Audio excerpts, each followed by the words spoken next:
Ang tanong ni George ay, nasubukan ko na daw ba na makipag-ano ng nakadapa? So, ito pag-usapan for today's video. Interesado ka bang malaman kung ano ang sagot? Please keep on watching para bago yan. Kung bago ka pa lang sa aking channel, please consider to like this video and subscribe my channel.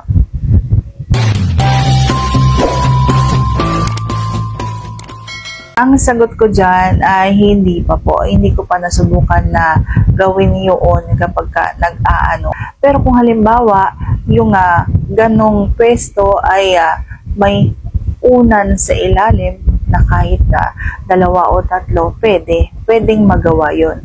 Pero ako kasi hindi ko pa nasubukan yun. Hindi ko pa nagawa. At sa palagay ko kasi, hindi abot.